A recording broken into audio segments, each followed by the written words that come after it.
গল্পের সওদাগর চ্যানেলে আপনাদের সবাইকে স্বাগতম। আজকে আমরা শুনব সুকুমার রায়ের লেখা ছোট গল্প বুদ্ধিমানের সাজা। আলী সকালের মতো ওস্তাদ আর ধূত নাপিত সে সময় মেলায় ভার ছিল। বাগদাদের যত বড়লোক তাকে দিয়ে খেউরি করাতেন, গরিবকে সে গ্রাহ্যই করত না। একদিন এক গরিব কাঠুরে ওই নাপিতের কাছে গাধা বোঝাই করে কাঠ বিক্রি করতে এলো।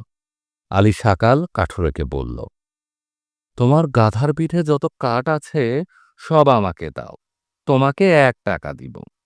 কাঠুরে তাতে রাজি হয়ে গাধার পিঠে কাঠ নামিয়ে দিল। তখন নাপিত বলল, সব কাঠ তো দাওনি, গাধার পিঠের গদিটা কাঠের তৈরি, ওটাও দিতে হবে।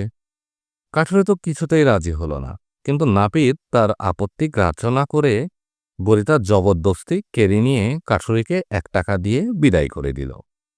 কাঠুরে বেচারা কি আর করে, সে গিয়ে খলিফের কাছে তার নালিশ জানালো। খলিফ বললেন, তুমি তো গাধার পিঠের সমস্ত কাঠ দিতে রাজি ছিলে, তবে আর এখন আপত্তি করছো কেন? কথা মতোই তো কাজ হয়েছে। তারপর কাঠুরের কানে কানে ফিসফিস করে কি জানি বললেন। কাঠুরে মুচকে হেসে বলল, জো হুকুম বলে সালাম ঠুকে চলে গেল। কিছুদিন বাদে কাঠুরে আবার নাপিতের কাছে এসে বলল, নাপিত সাহেব, আমি আর আমার সঙ্গীকে খেউরি করার জন্য 10 টাকা দিব। তোমার মতো ওস্তাদের হাতে অনেক বেশি টাকা দিয়ে খেউরি হতে পারলে জন্ম সার্থক হয়।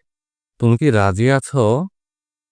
নাপিত তো খোসামদে ভুলে কাঠুরেকে চটপট কামিয়ে দিল। তারপর তাকে বলল, কই হে তোমার সঙ্গী?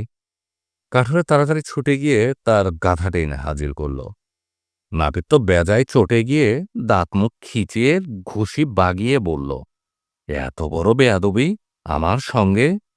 সুলতান খালিফ আগা বেগ, যার হাতে খেউরি হবার জন্য সর্বদাই খোসামত করে, সে কিনা গাধাকে কামাবে!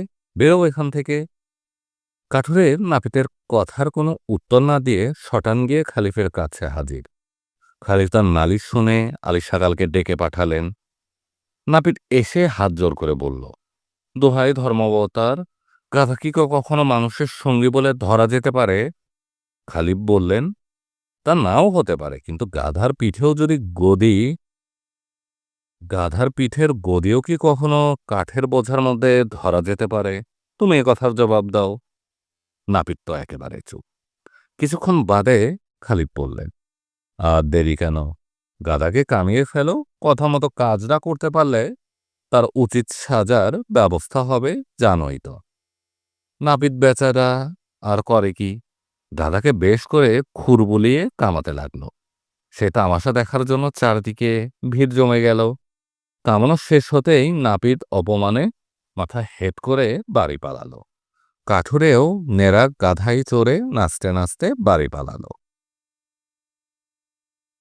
সমাপ্ত।